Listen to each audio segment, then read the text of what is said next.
मैं स्वागत करूंगी अपने पैनलिस्ट का। संविधान का विजन और विकसित भारत का मिशन, ये है हमारा टॉपिक। भारत का संविधान जो है, या भारत के संविधान निर्माता, वो बहुत ही दूरदर्शी रहे हैं। उन्हें पता था कि देश कोई ठहरी हुई इकाई नहीं है और लगातार बदलते हुए देश में एक बदलता हुआ संविधान भी होना चाहिए। यही सच्चाई है। ऐसे देश के लिए जो संविधान होगा वो भी ठहरा हुआ जड़ संविधान नहीं होगा। इसलिए उन्होंने संविधान में संशोधन की व्यवस्था रखी और ये संशोधन लगातार होते रहे। पहला संविधान संशोधन 1951 में ही हो गया था। अब तक 106 संशोधन शायद हो चुके हैं, लेकिन सारे संशोधन एक तरह से नहीं होते हैं। कुछ संसद के सामान्य बहुमत से हो जाते हैं, कुछ 3/4 बहुमत से होते हैं और कुछ संसद के अलावा विधानसभाओं के समर्थन की ज़रूरत से होते हैं। बेशक कई बार सरकारों ने इन प्रावधानों के दुरुपयोग की कोशिश की, लेकिन संविधान की व्यवस्था कुछ ऐसी है कि उसे खरोंच नहीं पहुंचाई जा सकी। 2047 में जब भारत की आज़ादी के 100 साल पूरे होने जा रहे हैं, 2047 में विकसित भारत का मिशन है, तो इस सत्र में इस पर चर्चा करेंगे कि संविधान का जो विजन है, जो उसकी दूरदर्शिता रही, वो विकसित भारत के लक्ष्य को कैसे मजबूती देती है। तो हमारे साथ पैनल में आप तमाम लोगों से हम मिल चुके हैं। विकास सिंह जी हैं, पूर्व additional solicitor general, Gopal Shankar Narayanan, senior advocate supreme court, justice Gyansudha Mishra और नलिन कोहली। जस्टिस ज्ञानसुधा मिश्र जी, जो हमारा टॉपिक है कि हमारा जो संविधान है उसका जो विजन रही, उसकी जो दूरदर्शिता रही है, वो किस तरह से हमारे 2047 के विकसित भारत का जो मिशन है उसको एक तरह से उसकी सहायक बन रही है, या क्या दूरदर्शिता अब संविधान में देखती है? हमारे संविधान निर्माताओं की जो दूरदर्शिता रही है वो इस समय कितनी आपको रेलेवेंट लग रही है? देखिए, जो संविधान के मूल्यों की जो आधारशिला है, जो फाउंडेशन है, वो तो हमारे कॉन्स्टिट्यूशन मेकर्स ने रखा। लेकिन जैसा कहते हैं, चेंज इज़ इनएविटेबल, बदलाव प्रकृति का नियम है, इसलिए वो स्टैटिक तो रह नहीं सकता है। और ये बड़ी अच्छी बात है कि उसमें अमेंडमेंट की गुंजाइश है संविधान में। तो सर, सबसे पहले जो मेरा रिएक्शन था इस सब्जेक्ट पे, तो हमें लगा कि सबसे जो इम्पॉर्टेंट जो पॉइंट है हमारे हमें संविधान में जो है, वो राइट टू इक्वालिटी का है। और राइट टू इक्वालिटी में प्रियम्बल से ही हम देखते हैं कि उसमें there shall be no discrimination on the basis of caste, sex, religion etcetera etcetera, वो है। तो और उसको एग्जीक्यूट करने के लिए, उसे इम्प्लीमेंट करने के लिए मौलिक अधिकार, directive principles of state policy और ढेर सारे आर्टिकल्स उसके अंदर ऐड किया गया है।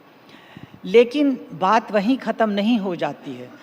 जो ये सर्वप्रथम तो मैं बधाई देना चाहूँगी कि इस सोच को कि हमारे गवर्नेंस में इस बात की आवश्यकता समझी गई, ज़रूरत समझी गई कि जो हमें विरासत में मिली है संवैधानिक मूल्य, उसे आगे फिर हमें ले जाना है।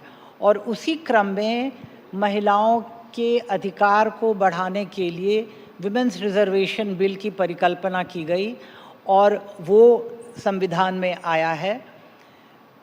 हम लोग प्रयासरत हैं कि धर्म के आधार पर भी कोई भेदभाव ना हो, तो यूनिफॉर्म सिविल कोड की भी की ज़रूरत समझी गई है। और जो विजन संविधान के जो बारे में मैंने सुना है, वो हमें मिडिल क्लास को अपलिफ्ट करना है, युवाओं को अधिकार देने हैं, एग्रीकल्चरल रिफॉर्म्स करना है, और वो सारी टेक्नोलॉजी के माध्यम से हमें आगे बढ़ाना है। तो आप लोग सारे प्रबुद्ध श्रोता वर्ग हैं, सभी समझेंगे कि ये कितनी ज़्यादा इसकी ज़रूरत है कि हम में जो संविधान के संवैधानिक मूल्य मिले हैं, उनको हम इम्प्लीमेंट करने के लिए जब तक उसमें सुधार नहीं लाएंगे, अमेंडमेंट नहीं लाएंगे, तो हम वहीं अटके रह जाएंगे। कोई समय था जब हम बैलगाड़ी पर, ऊँट गाड़ी पे चढ़ते थे, लेकिन आज जेट के इसमें और कितनी प्रगति हुई है, तो कहीं रुक नहीं सकता है। तो उसी तरह से संविधान में जो मूल्य हैं उसको कैसे आगे बढ़ा करके उसको धरातल पर, एक तो होता है, देखिए आप समझेंगे, एक तो होता है थ्योरी और एक होता है प्रैक्टिस। तो इम्प्लीमेंटेशन के लेवल पर कोई भेदभाव ना रहे, इसके लिए संविधान के विजन और संविधान में बदलाव की बेहद आवश्यकता है, जो उसके मूलभूत ढांचे से मेल खाए और उससे टकराव न हो। तो ये एक बहुत ही कमेंडेबल, बहुत ही लॉडेबल है कि इसके बारे में हमारे गवर्नेंस की सोच है, हमारे गवर्नमेंट की, कि इसे आगे बढ़ाना चाहिए। पहले भी कुछ कोशिशें हुई, जस्टिस वेंकटचलैया साहब के से किया गया था, लेकिन अभी मुझे लगता है कि बहुत ज़्यादा समर्पण और बहुत ज़्यादा ही विश्वसनीयता के साथ इसे आगे बढ़ाने की कोशिश हो रही है। और जब हम 1947 की परिकल्पना करते हैं और सोचते हैं कि ये हम किसी भी पूरे वर्ल्ड ओवर, किसी वैश्विक स्तर पर भी हम नंबर 2 नहीं रहेंगे, सबसे आगे रहेंगे, ये बहुत ही मील का पत्थर साबित होगा। जी। और इसकी मैं प्रशंसा करती हूँ। जी, तो 2047 की परिकल्पना की बात जो आपने की, विकास सिंह जी, 2047 की परिकल्पना जो विकसित भारत की है वो क्या है आपके हिसाब से? उसके मूल में ये भी है कि एक सोशल इक्वालिटी होनी चाहिए, सबसे निचले तबके के व्यक्ति को अभी भी बराबरी का हक दिलाने की बात, और उसमें जो चुनौतियां हैं वो भी बाकी हैं। तो हमारा संविधान हमें क्या राह दिखाता है इसे लेकर, किस तरह का विजन उस संविधान में है? संविधान की जो बड़ी ख़ास बात है कि जो हमारा कॉन्स्टिट्यूएंट असेंबली जो सबसे पहले गठन किया गया 1946 में, करीब 380 या 390 मेंबर उसमें थे। और कॉन्स्टिट्यूएंट असेंबली जब बना उस समय ये भारत जो आज भारत देख रही वो भारत नहीं था। प्रिंसली स्टेट्स भी थे, प्रोविंशियल लेजिस्लेचर्स भी थे, सारों से सदस्य लिए गए, मुस्लिम लीग के भी कुछ लोग थे। उसके बाद अनफॉर्चुनेटली पार्टीशन हुआ 47 में, तो जो कॉन्स्टिट्यूएंट असेंबली का जो गठन था उसको घटा करके करीब 100 लोग चले गए उनके कॉन्स्टिट्यूएंट असेंबली में, और यहाँ करीब 290 रह गए हमारे कॉन्स्टिट्यूएंट असेंबली में। अब इन लोगों के ऊपर एक रिस्पॉन्सिबिलिटी थी कि एक ऐसा डॉक्यूमेंट तैयार करें जो 100 साल हमको ले जाए और उसके आगे भी ले जाए। और देखिए बड़ी कमाल की चीज़ इन्होंने तैयार की, क्योंकि आज के दिन में directive principles of state policy के अंतर्गत जब शुरू में इन्वेस्टमेंट के लिए प्राइवेट इन्वेस्टमेंट की जब जगह नहीं थी, तो उसी डायरेक्टिव प्रिंसिपल्स ने हमको परमिट किया कि हम स्टेट से इंफ्रास्ट्रक्चर डेवलप करें, पब्लिक सेक्टर को economy commanding Heights of the economy करके बनाया गया। फिर जब हमारे लोग धीरे धीरे आगे बढ़ने लगे और जब हमने देखा कि हमारा इंटरप्राइज, जो हमारे लोगों का इंटरप्राइज है वो जागरूक हो रहा है, तो फिर 91 में हमने फिर ओपन अप करने की बात की, इकॉनमी को ओपन अप करने की बात की, पब्लिक सेक्टर को डिसइन्वेस्ट करने की बात की। तो ये एक संविधान इस तरह का, उस पर एक फ्यूचरिस्टिक सोच था कि इस तरह के मॉडिफिकेशन आप साथ साथ करते जा रहे थे और इस संविधान के अंदर ही सब कुछ हो रहा था, कहीं संविधान के बाहर नहीं हुआ है। चाहे वो जब पब्लिक सेक्टर लाया गया या चाहे जो हमने अब ओपन अप किया इकॉनमी को, वो जो किया हमने वो सारे संविधान के अंदर ही किया गया। जहाँ तक कि लोगों का जो ह्यूमन डेवलपमेंट का जहाँ तक सवाल है, संविधान में बहुत ही अहम इक्वालिटी के वो है क्लॉजेज है और डायरेक्टिव प्रिंसिपल्स में भी है कि कैसे सब पूरे समाज को साथ साथ लेके चलना है। तो रिजर्वेशन लाया गया, वुमेन्स रिजर्वेशन, क्योंकि अभी भी 75 साल के संविधान के चलने के बावजूद भी अभी भी जगह ऐसे हैं जहां औरतें अभी भी आगे नहीं बढ़ पाई हैं, जबकि बाकी हर जगह आ चुकी हैं, चाहे टेक्नोलॉजी हो चाहे एडमिनिस्ट्रेशन हो, औरतें हर जगह अपने मेरिट पर आ गई हैं। लेकिन मेरा ये मानना है कि पॉलिटिक्स में और हायर जुडिशरी में अभी भी औरतों को सही स्थान नहीं मिला है जी। तो सरकार ने फिर उनके लिए रिजर्वेशन की प्रोविजन की, क्योंकि कोई भी देश फ्यूचरिस्टिक नहीं हो सकता जिस देश में औरतें भी साथ कंधा मिला मिला के ना चलें। अभी तक इम्प्लीमेंट नहीं हुआ है, उम्मीद करते हैं अगले पार्लियामेंट में इम्प्लीमेंट हो जाएगा। उम्मीद करते हैं जुडिशरी में भी, मैं बहुत दिनों से इसमें लगा हुआ हूँ कि जुडिशरी में भी, हायर जुडिशरी में खास करके होना चाहिए, क्योंकि लोअर जुडिशरी में जहाँ सिलेक्शन मेरिट पे होता है, ओपन एग्ज़ाम से होता है, वहाँ करीब 40% लड़कियाँ कम्पीट करती हैं। लेकिन जहाँ हायर जुडिशरी में जहाँ मेरिट से नहीं होता है सिलेक्शन, मतलब एक नॉन ट्रांसपेरेंट मेथड से होता है, तो औरतें सिर्फ हार्डली 10 to 12% में अभी भी हैं। तो इसलिए ये जो तब्दीलियाँ हमारे संविधान में जो पॉसिबल है, जिस तब्दीलियों का हम इस्तेमाल कर कर के देश को आगे बढ़ा रहे हैं और बढ़ाते जाएंगे, इन सारे जो इस जर्नी हमारे देश ने अभी तक की है 75 साल की कॉन्स्टिट्यूशन के आने के बाद, उस जर्नी में जो अगले 25 साल जो हमारे निकलेंगे, तो अगर ये ग्राफ देखा जाए, ये ग्रोथ देखा जाए, जिस तरह से आज के दिन में जिस तरह से देश आगे चल रहा है और जिस तरह से हम एक जब हमको फ्रीडम मिला था, तो वेस्टर्न वर्ल्ड को ये सोच थी कि हम एक कंट्री बन के रह नहीं पाएंगे शायद। आज के दिन में हमारे CEOs सारे मेजर कॉरपोरेशंस के हेड हैं। आज के दिन हमारा प्राइम मिनिस्टर रह चुका है, इंडियन ओरिजिन का प्राइम मिनिस्टर रह चुका है इंग्लैंड का। इसलिए जो भारत का जो ग्रोथ इंजन जो स्टार्ट हो गया है आज के दिन में जी। और उसमें सबका रोल इम्पॉर्टेंट है। और मेरे हिसाब से सुप्रीम कोर्ट का बहुत बड़ा इम्पॉर्टेंट रोल रहा है, क्योंकि अगर आप देखिए, जब GST आया तो ये लगा कि सारे टैक्सेस सेंटर कलेक्ट कर रहा है, तो उन्होंने अभी मिनरल्स में और अल्कोहल में कह दिया कि नहीं साहब, ये स्टेट्स के पास जाएंगे। तो इसलिए जुडिशरी भी बड़ा इंपॉर्टेंट रोल प्ले करता है इस संविधान को सही रास्ता दिखाने के लिए। जजेस अपॉइंटमेंट में जब देखा गया कि ज़्यादा से ज़्यादा अपॉइंटमेंट में दखलंदाजी हो रही है, तो जजेस अपॉइंटमेंट का उन्होंने अपने पास ले लिया, एग्जीक्यूटिव से बाहर कर लिया। तो इसलिए उस संविधान को जो फ्रेमर्स ने सोच के बनाया था, उस फ्रेमर्स की सोच को आगे बढ़ाते हुए आज के दिन में कैसे कॉन्स्टिट्यूशन को इंटरप्रेट किया जाए, वो जुडिशरी का काम है। जी।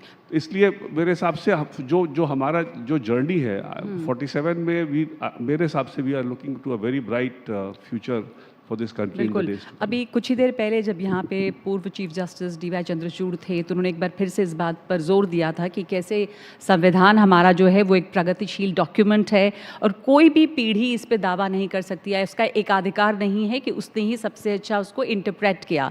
तो नलिन, एक ऐसा जीवंत डॉक्यूमेंट है जो ओपन टू इंटरप्रिटेशन भी है, और उस हिसाब से जो चुनौतियों की बात की हैं अभी विकास सिंह जी ने, आपको संविधान का विजन कैसा दिखता है, हमारे लक्ष्य को पूरा करने में कितना मददगार साबित होगा, जो हमारे संविधान में विजन पहले से ही दिया हुआ है, और समय की कसौटी पर ये कैसे खरा उतरा है, अगर कुछ मिसाल के साथ आप बता पाएं। संविधान के शब्दों से थोड़ा अगर आप परे हट के देखेंगे तो ये सोच है, और आपने खुद ही जैसे कहा, जैसे चंद्रचूड़ यहाँ बोल के गए, एक जीवंत डॉक्यूमेंट है। तो अगर इसको मैं थोड़ा सा एक राजनीतिक परिप्रेक्ष्य से भी जोड़ दूँ, अलग रूप से, बिना इसकी राजनीति किए हुए, अगर आप देखें तो कोई देश जब बनता है तो पहले आप देखते हैं कि भाई देश की बाउंड्रीज क्या है, देश की बाउंड्रीज के अंदर फिर लोग होंगे। अब उसके बाद प्रश्न उठेगा कि देश चलना चाहिए, कौन इसे चलाएगा, कैसे वहाँ चुनाव होंगे, उनके अधिकार क्या होंगे।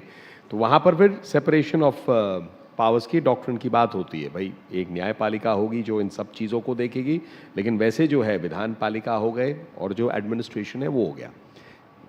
इनफॉर्मली एक और फोर्थ पिलर माना जाता है, वो मीडिया है। तो इसको मैं अगर एक क्रिकेट के बाउंड्री के रूप में 1 मिनट देखूं, तो मैच तो अंदर हो रहा है, उसके रूल्स होंगे, उसकी बाउंड्री भी तय है, लेकिन बाउंड्री हल्का सा बदलता रहता है। उस पर तय हो सकता है भाई बॉल इधर पड़ी थी या टच हुआ, बॉल उस पर क्रॉस किया, तो वहाँ जुडिशरी का रोल एक इंपॉर्टेंट हो जाता है। अगर संवैधानिक रूप से आप देखें, बिल्कुल उसको मैं एक, क्योंकि देखिए हम सब वकील हैं, मैम जज रह चुकी हैं, तो मैं इसको थोड़ा सरल करने का एक प्रयास कर रहा हूँ। तो मैं उस रूप से देख रहा हूँ कि वो सारी चीज़ें जो होती है बिना संविधान के, वो rules of the game define नहीं होगा। और सेकेंड है, रूल्स में यदि कोई परिवर्तन चाहिए तो परिवर्तन कैसे लाएंगे। तो संविधान उसकी भी सोच रखती है विधान पालिका के माध्यम से, और न्यायपालिका जुडिशियल रिव्यू, या उसको आप एक चेक करते हैं कि सही किया नहीं किया। अब आ जाता है अगला कि हमारे सामने चुनौती क्या है, तो जीवंत क्यों है हमारा संविधान? इसलिए क्योंकि अगर आप 1947 की बात करें या 1950 में जब हम एक रिपब्लिक बने, आज देखें तो इस पूरे 70-75 साल को देखें तो भारत कितना बदल गया, लोग कितने बदल गए, उनकी प्राथमिकताएं भी बदल गई। एक ज़माने में पूरी प्राथमिकता ही रोटी कपड़ा मकान तक था, फिर उसके साथ जुड़ जाता है, अगली बात आ जाती है कि हमारी स्वास्थ्य पर काम होना चाहिए। उस समय 34-35 साल की एक आयु मानी जाती थी, एवरेज एज। आज बहुत उसमें अंतर है। शिक्षा की बात होती है, अब हम अधिकारों की बात पे आ गए, जो बहुत अच्छी बात है कि भाई ना केवल इन चीज़ों की हमारे अधिकार क्या है, हम इन अधिकारों से not just equality but equity, हम आगे कैसे बढ़ेंगे, हम कैसे इस देश को आगे इसकी कल्पना करना चाहते हैं, वो 47 की बात हो गई। तो 75 साल में हम बहुत आगे बढ़ गए और संविधान भी हमारे साथ चलता रहा है। तो इसीलिए मैं मानता हूं कि विकास जी ने एक अच्छी बात कही, बहुत सुनहरा है। मैम ने पहले उसका एक ढांचा बताया संवैधानिक और संविधान का, और 47 से जोड़ा है। मैं मानता हूं कि हमारी जो चुनौतियां आज की हैं, चुनौतियों की कमी नहीं होगी। 47 में अलग थे, 70 में अलग थे, 80 में अलग रहे, 90 में अलग, अब अपने एक नए चुनौतियां होंगी। इन सब को हम कैसे पार करेंगे, संविधान हमें वो करने देता है। और साथ साथ हम 47 में विकसित देश जो बनेंगे, पहले ये कोई मानता नहीं था कि हम विकसित देश बन सकते हैं। अब लोग मानते हैं कि भाई नहीं, भारत ना केवल विश्व के स्तर पर अब एक देखा जाता है, लेकिन एक विकसित देश होगा। ये नहीं है कि क्या हो सकता है, होगा। वो 47 में होगा, 40 में होगा, 45 में होगा, 50 में होगा, लेकिन एक लक्ष्य है। तो मैं मानता हूं बिना संविधान के हम इसे पूरा नहीं कर पाएंगे। जी जी। गोपाल शंकर नारायणन, ये जो विकसित भारत या 2047 का लक्ष्य है, वो विकसित भारत का लक्ष्य क्या है और आपके हिसाब से क्या होना चाहिए विकसित भारत? और कॉन्स्टिट्यूशन में हमारे किस तरह का विजन है जो मदद करता है हमें उसको अचीव करने में, या किस तरह की चुनौतियां देखते हैं आप विकसित भारत होने में? मुझे लगता है इनमें दो मुद्दे हैं। पहला वाला ये कि जो फाउंडिंग फादर्स थे हमारे संविधान के, जो बुज़ुर्ग थे, उनके सोच विचार में बहुत अंतर थे, अलग अलग जातियों से आए थे। वो सब बैठ के एक हिसाब में सोचा कि इस डॉक्यूमेंट से होगा, इस देश का जो फ्यूचर होगा इसमें आएगा। तब जो इस्तेमाल किया उन्होंने, जो लफ्ज़ इस्तेमाल किए संविधान में, वो थोड़ा ब्रॉड वाले थे, जिसमें आपको अगर बाद में आपको कोई विजडम आया या कोई नए चुनौतियां आ गए, उसका भी संभाल हो सकता था ऐसे संविधान में। तो वो जो उपयोग हुआ था उस भाषा का 1947 में, उसमें बहुत सा विजडम था। तो वो मुझे लगता है अब तक 75 इयर्स में जितना भी उसका इंटरप्रिटेशन हुआ है और जितना भी हमारे जो डेवलपमेंट हुआ है देश में, संसार में, उसको संविधान की उपयोग हुआ है उसमें, और इंटरप्रिटेशन के से हो चुका है कि जो भी डिजिटल या इंफॉर्मेशन टेक्नोलॉजी का चैलेंजेस आ गए हैं या नया तरीका का गवर्नमेंट या बिजनेस जो भी है, वो सब इस संविधान में हो सकता है।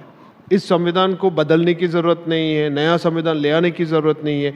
तो मुझे लगता है उसको वो क्रेडिट देना है कि जो भाषा इस्तेमाल किया था, वो पहला चीज़। दूसरा ये कि जो हमारे कचहरियाँ हैं ज़्यादा से ज़्यादा सुप्रीम कोर्ट में, जो इंटरप्रिटेशन दिया है कोर्ट्स ने इस भाषा को, उससे बहुत फ़र्क पड़ा है लोगों को। जो अधिकार अभी बात कर रहे थे आप, जो हमारा आर्टिकल 21 था, वो बस लाइफ एंड लिबर्टी के बारे में बात करता था संविधान में, लेकिन आज के टाइम में उस आर्टिकल 21 को लेकर जो सुप्रीम कोर्ट में उसका इंटरप्रिटेशन दिया है, उसमें एनवायरनमेंट आ गया है, सेक्सुअल हैरेसमेंट वुमेन का उसको प्रिवेंट करने का वो आ गया है, information technology privacy, data privacy, medical privacy, LGBTQ rights, transgenders rights. ये सब उस टाइम के मुद्दे नहीं थे, शायद थे, लेकिन उसका वहाँ बात भी नहीं हुआ था, चर्चा भी नहीं हुआ था। 4 साल कॉन्स्टिट्यूशनल डिबेट्स हुए थे, लेकिन उस टाइम तो ये डिबेट्स नहीं हुए थे। लेकिन इन पिछले 25-30 साल में जब इसका एक्सपेंशन हुआ है, डेवलपमेंट हुआ है, तो मुझे लगता है ये नए चुनौती जो आए हैं उसके लिए एक गार्डियन है, हमारे कोर्ट है, हमारे कचहरी है, सुप्रीम कोर्ट का इंटरप्रिटेशन है, लेकिन फिर भी पार्लियामेंट भी हमारा संविधान के प्रोटेक्शन करते हैं। उनको भी मालूम है कि जहाँ शायद हमें कुछ अमेंड करना है, जैसे ये विमेंस रिजर्वेशन की मुद्दा, तो वो तो पहले था नहीं कॉन्स्टिट्यूशन में विमेंस के लिए, अभी तो आया है, पता नहीं कैसे लागू होगा, कितना टाइम में लागू होगा, वो सब देखना है।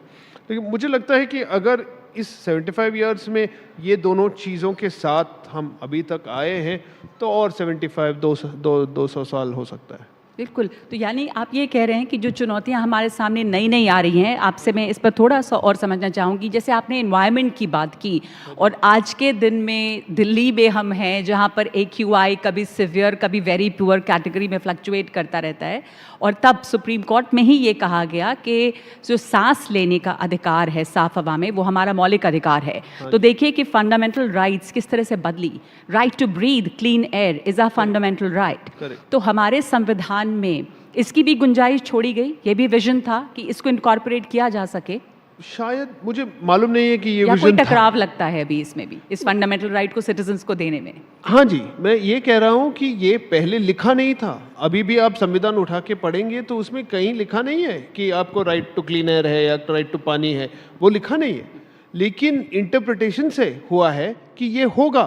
बिल्कुल ऐसा ये नहीं से ऐसे नहीं हो सकता कि हमारे जो फाउंडिंग फादर्स थे, इतने महान आदमी और औरतें भी थे, 16 औरतें थे, ये नहीं सोचा होगा उस टाइम में कि ये सब चैलेंजेस आने वाले हैं। उनको ये विजडम था कि देखो हमें सब कुछ मालूम नहीं है, वो विजडम था जी। वो मुझे लगता है कि कॉन्स्टिट्यूशन के सबसे नंबर 1 मैसेज है। अभी भी जो हमारे सरकारों हैं, हमारे MPs MLAs हैं, उनको ये एहसास होना चाहिए कि हमें सब कुछ मालूम नहीं है, ठीक है। और 20-30 साल बाद क्या चुनौती आएंगे, उनको संविधान के साथ चलना पड़ेगा। तो उसको निपटने के लिए क्या बाद में क्या करना है वो लोग करेंगे बाद में। तो उनका वो दरवाज़ा बंद नहीं करना है, दरवाज़ा खुला रखना है देखने के लिए कि क्या हो सकता है बाद में।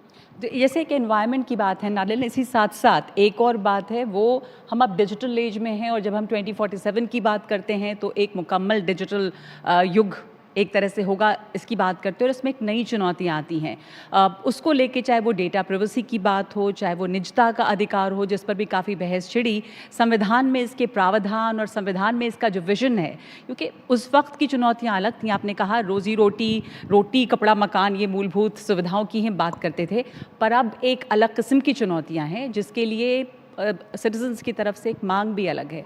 तो वो विजन कैसा है संविधान में?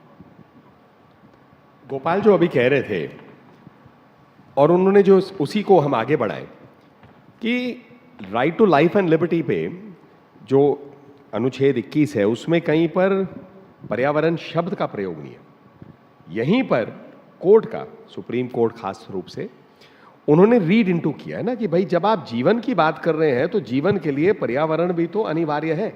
हवा पानी के बिना कैसे आप जिएंगे? तो ये सारी चीजें फिर आप खींचते हैं, उसमें जोड़ देते हैं। तो इसीलिए अगर 2 संविधानों की हम बात करें, भाई विश्व की सबसे पुरानी लोकतंत्र है यूनाइटेड स्टेट्स ऑफ अमेरिका, और उनका संविधान काफ़ी पतला है, कोई ज़्यादा इतने विस्तार से नहीं लिखा गया है। और सबसे बड़ा लोकतंत्र विश्व का भारत है, हमारा संविधान काफ़ी डिटेल्ड है। तो शुरू में कई बार ये माना जाता था कि भाई हमारा इतना डिटेल्ड, इतनी आवश्यकता क्या पड़ी। लेकिन अगर एक दूसरे रूप से देखा जाए तो हमने हर चीज़ की कल्पना करने का प्रयास किया। हमारे संविधान के जो निर्माता हैं, जिन्होंने लिखा, बहुत गंभीर रूप से प्रयास करके उसको एक प्रकार से रखा है। उसमें भी 106 संशोधन हो गए। तो संशोधन जो है उसका अर्थ क्या हुआ कि बदलते परिस्थितियों के आधार पे जो हमारी आवश्यकताएं हैं, उन आवश्यकताओं को पूरी करने के लिए संविधान के अनुरूप हमें ये संशोधन लाना पड़ेगा, क्यों परिस्थिति है। तो आप जब डिजिटल की बात करते हैं, उसमें अब लिबर्टी की परिभाषा बदल सकती है। अभी कुछ दिन पहले प्रधानमंत्री जी ने भी इस बात को रखा है, मोदी जी ने। डिजिटल अरेस्ट का एक नया कॉन्सेप्ट आ गया है। लोग जो है डिजिटल अरेस्ट हो रहे, ये ऐसी चीज है ही नहीं। फ्रॉड हो रहे हैं, बुजुर्ग लोग हैं, कई और लोग हैं, उन पर ऐसा फोन चले जाते हैं, पुलिस में कोई बैठा हुआ है, गलत कर रहा है, वीडियो कॉल्स पे कर रहा है। डिजिटल अरेस्ट कोई ऐसा है ही नहीं कॉन्सेप्ट, कानून में नहीं है, संविधान में नहीं है, कहीं नहीं है। लेकिन उसका एक दुरुपयोग करके लोग जो है लोगों से पैसा लूट रहे हैं।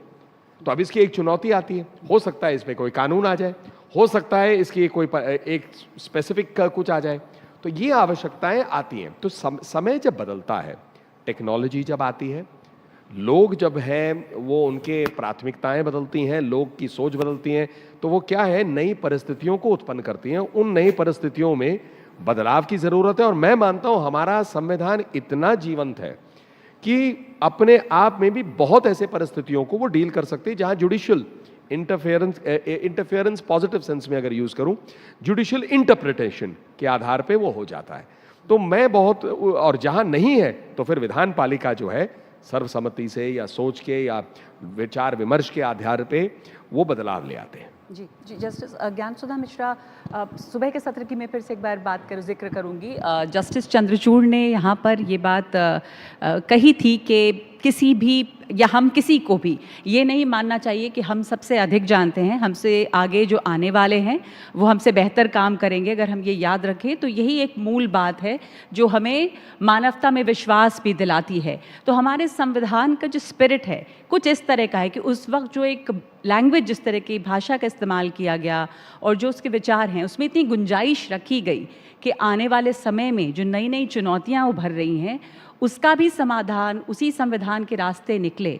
आपको जो ये नई चुनौतियां इस समय दिखती हैं, चाहे हम बात महिलाओं के बराबरी के अधिकार की करें, चाहे हम समलैंगिकों की बात करें, या हम पर्यावरण की बात करें, या जो दूसरी चुनौतियां उठ रही हैं, अगर आप याद करें कुछ इन तरह की मिसालों को, तो हमारा संविधान जो है उसमें जो विजडम है उस पर कुछ ज़्यादा यकीन होता है हमें। देखिए, ये जो विजडम की बात आपने की ना, वो तो जो ज्यूरिस्प्रूडेंस है, ये एक होता है सब्सटैंटिव लॉ, एक होता है प्रोसीजरल लॉ। तो सब्सटैंटिव लॉ हुआ जो कि थ्योरी को डिस्क्राइब करता है, तो संविधान और जो थ्योरी डिस्क्राइब करता है वो इमर्ज करता है ज्यूरिस्प्रूडेंस से। तो ज्यूरिस्प्रूडेंस का एक इंटरप्रिटेशन का रूल तो ऑलरेडी है कि आप अगर किसी चीज़ को या किसी की विवेचना करते हैं तो उसको इंटरप्रेट करने का प्रावधान एकदम इन्नेट है, उसके अंदर है। तो उसके बेसिस पर जब कॉन्स्टिट्यूशन में इंटरप्रिटेशन का पावर आ जाता है तो उसमें गैप्स को भरने का, अनुभवों के आधार पर जब जब कोई समस्या आती है जिसका बिल्कुल कोई सीधा सा जवाब नहीं होता, सीधा आंसर नहीं होता है, तो वो संविधान से वो इंटरप्रिटेशन से जजेस करते हैं।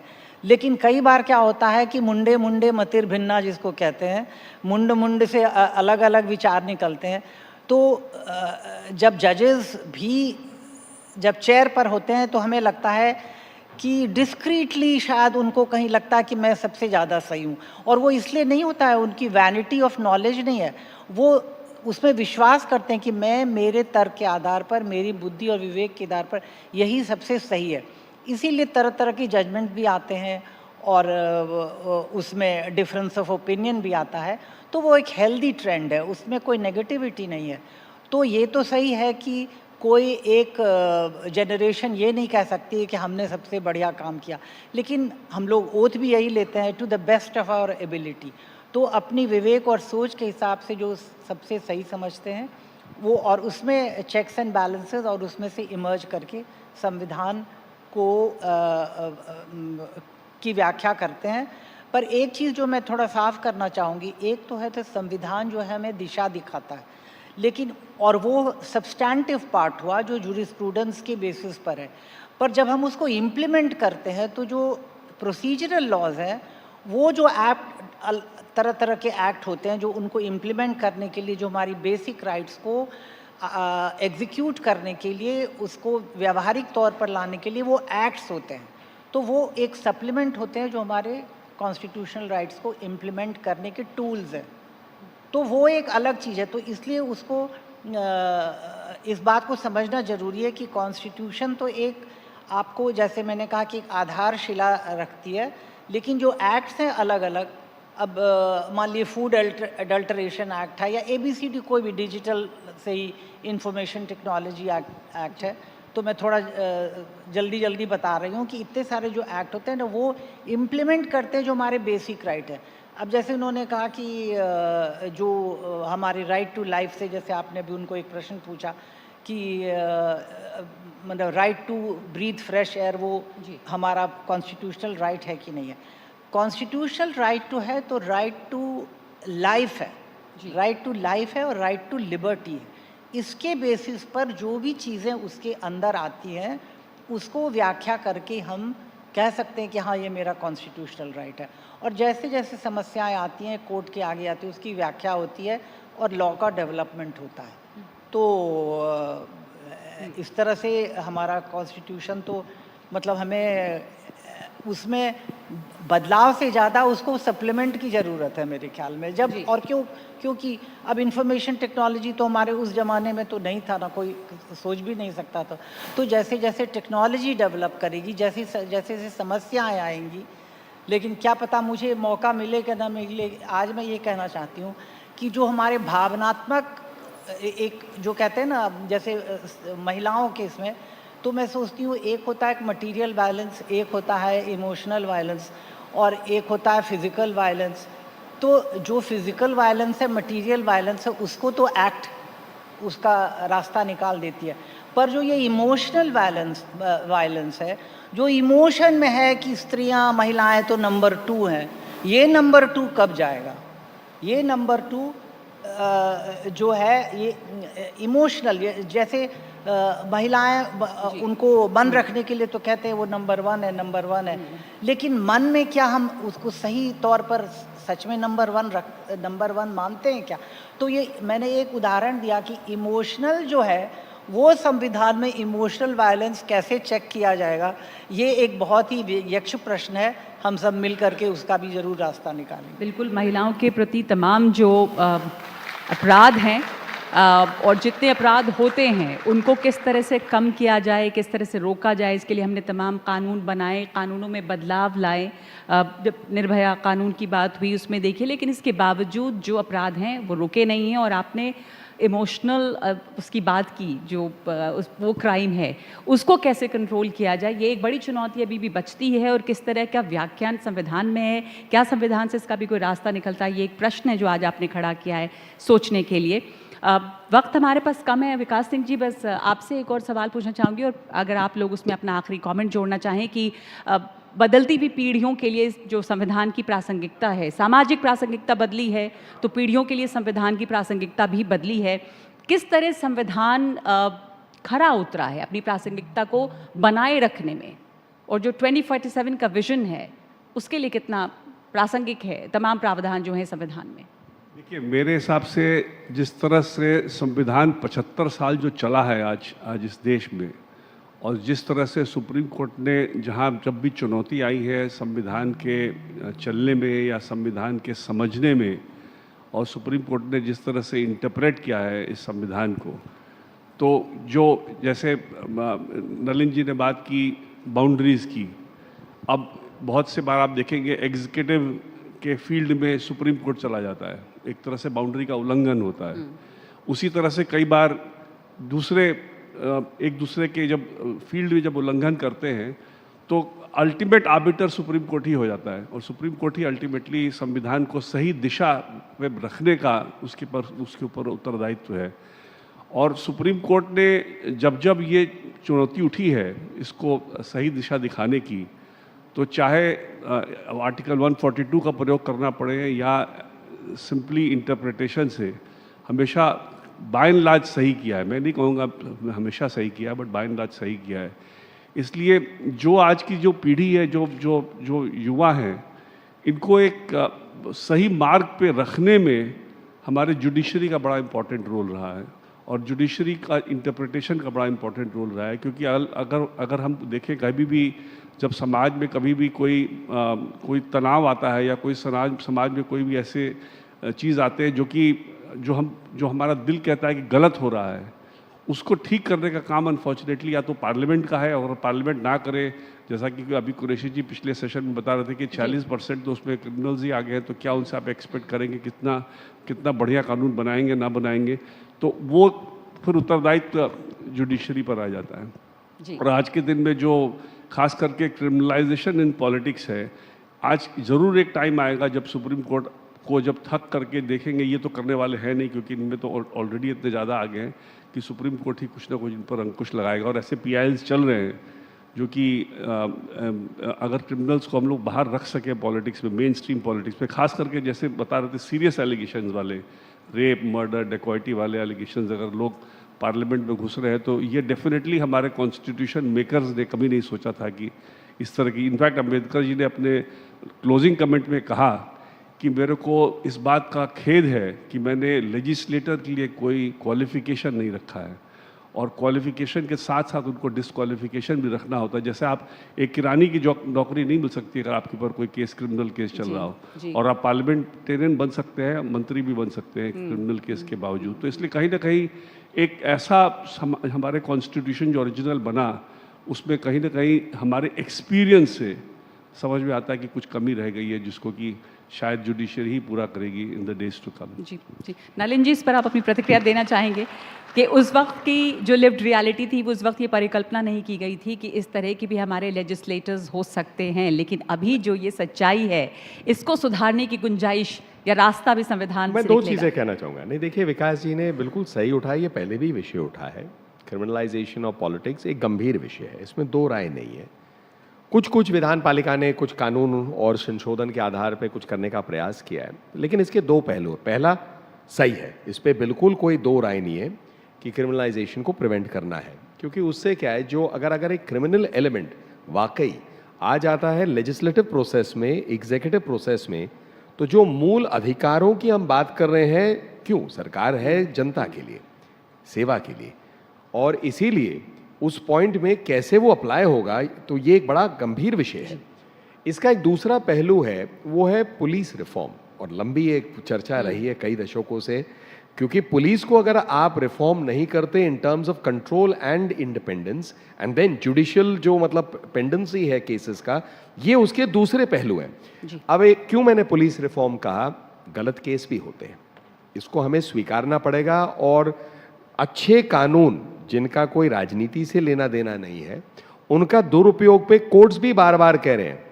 सामाजिक परिप्रेक्ष्य, मैं स्पेसिफिक नहीं कह रहा, लेकिन सामाजिक परिप्रेक्ष्य में जो गलत केसेस फाइल होते हैं परिवारों के खिलाफ, अन्य खिलाफ, राजनीति में भी होते हैं।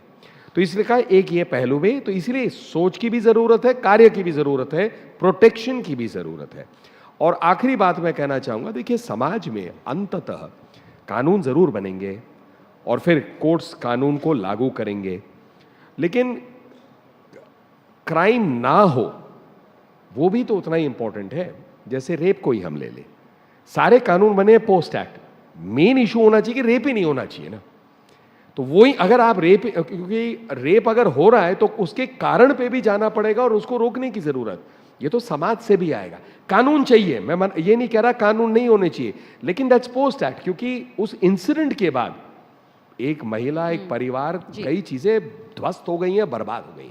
तो इसलिए मुझे लगता है बहुत ये जो है चुनौतियां, जो 47 की हम बात करते हैं विकसित भारत की, जहां पर राइट्स आपके पूर्ण हो जाते हैं, आपके एक्सपेक्टेशंस और ड्यूटीज भी उसके साथ आ जाती हैं, वो भी एक उसकी कल्पना होनी चाहिए। जी, तो हमारे संविधान में जो संविधान एक्ट 75 जिसकी हम चर्चा कर रहे हैं, उस वक्त उसमें ये दूरदर्शिता ज़रूर रखी गई थी, क्योंकि याद दिलाना ज़रूरी है, इसके पहले के सत्र में भी हमारे वन ऑफ द पैनलिस्ट ने ये कहा कि हम बंटवारे के बाद, ये पार्टीशन के फ़ौरन बाद ये संविधान लिख रहे थे, बावजूद इसके एक धर्मनिरपेक्ष संविधान बना। ये इसकी एक बहुत बड़ी खूबी है और दूरदर्शिता की मिसाल है। बहुत शुक्रिया आप तमाम लोगों का हमारे साथ जुड़ने के लिए।